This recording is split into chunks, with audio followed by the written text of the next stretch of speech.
আসসালামু আলাইকুম। কি অবস্থা সবার? This is Maria from Maria's diary থেকে আপনাদেরকে স্বাগতম। আশা করি সবাই ভালো আছেন। আলহামদুলিল্লাহ আমিও ভালো আছি আপনাদের দোয়ায়।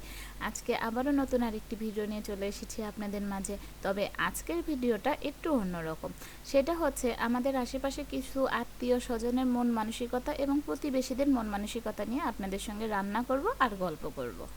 তবে গল্প করার আগে আমি আমার রান্নার রেসিপিটা একটু বলে দেই, তা না হলে অনেকেই বুঝবে না আসলে কি দিয়ে কি রান্না করছি। এখানে আমি শাপলার ডাঁটা দিয়ে শুটকি মাছ রান্না করছি।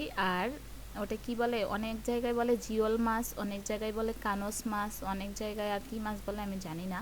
তবে এই মাছটা ভুনা করব। আমাদের সমাজে কিছু সংখ্যক মানুষ আছে যারা ধরেন যে কখনো আপনার ভালো কিছু চাইবে না। আবার দেখা যাচ্ছে যে আপনি ভালো কিছু করতে যাচ্ছেন, সেটা তাদের সহ্য হবে না। আপনি যখন উঠতে চাচ্ছিলেন তখন আপনাকে উঠতে বাধা দিয়েছে। তবে আপনি যখন নিজে নিজেই ওরা শিখে গেছেন, তখন তারা ডানা ধরে কিভাবে নিচের দিকে নামাবে সে চিন্তা ভাবনাগুলো করবে। এটা হচ্ছে কিছু আত্মীয় স্বজনের চিন্তা ভাবনা, ধারণা। তখন আমার কি মনে হয় জানেন, জামা কাপড়ের মতো যদি তাদের মন পরিষ্কার করা যেত।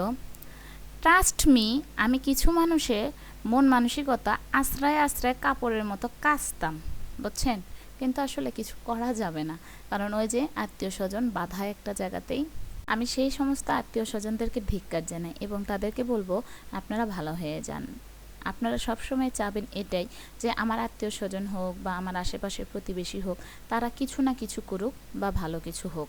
আর তাদের যে ট্যালেন্ট আছে, যার যার যে ট্যালেন্ট আছে, তারা তাদের ট্যালেন্টগুলো কাজে লাগাক। আর একজন মানুষ কখনোই সবার কাছে ভালো হতে পারে না। তো শুনুন বন্ধুরা, ফ্রিতে একটা আমি টিপস দেই।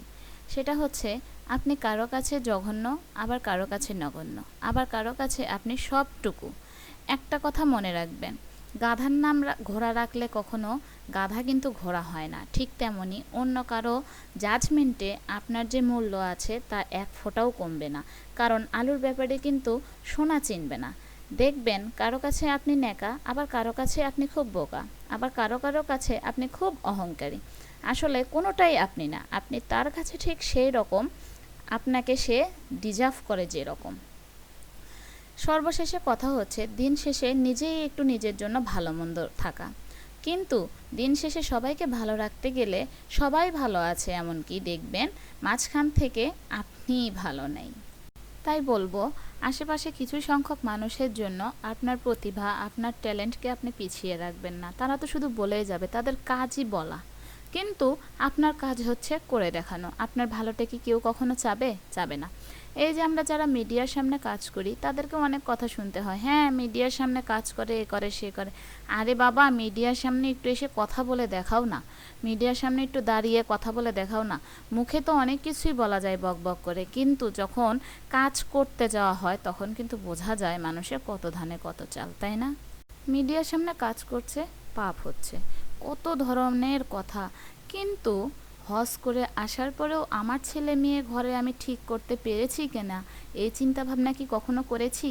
যে হজ করে আমি এসেছি, আমার ছেলে মেয়ে 5 ওয়াক্ত নামাজ পড়ছে কিনা? হ্যাঁ বন্ধুরা, তারা এই খবরগুলো কোথায় থেকে পায়? যে আপনারা মিডিয়াতে কাজ করেন, তারাও অবশ্যই মিডিয়া ফলো করে। তাই আসলে কি জানেন বন্ধুরা, সত্যি কথা কিসের মতো? করল্লার মতো কিন্তু তিতা।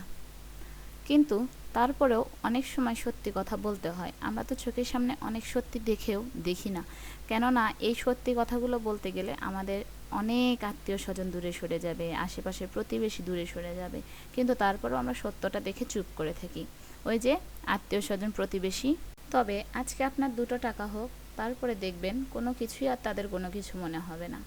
তবে একটা কথা মাথায় রাখবেন, এই জন্যই বলেছি যে নিজের জন্য বাঁচুন, অন্তত নিজের জন্য নিজের খেয়াল রাখুন।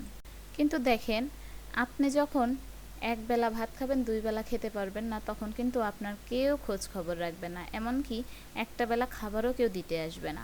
তবে দুটো কিন্তু কথা বলার সময় ঠিক ঘস ঘস করে কথাগুলো বলে দিন। এই যা, আপনাদের সঙ্গে গল্প বলতে বলতে আমার কিন্তু রান্না অলরেডি শেষের দিকে। তবে বন্ধুরা, আমি কিন্তু রান্নার রেসিপিটা আগেই বলে দিয়েছি যে আমার আজকের রান্নার মেনুতে কি কি থাকছে। তবে বন্ধুরা, আমি কিন্তু শাপলার লতা কোনো দিনও খাই নাই, এই প্রথম রান্না করেছি এবং খেয়েছি। তবে আমার কাছে খাবারটা কিন্তু অনেক ভালো লেগেছে। আমার ভিডিওটি কার কাছে কেমন লেগেছে অবশ্যই কিন্তু কমেন্টে বলে যাবেন, আর আমাকে একটু সবাই সাপোর্ট করবেন, কেমন? আল্লাহ হাফেজ।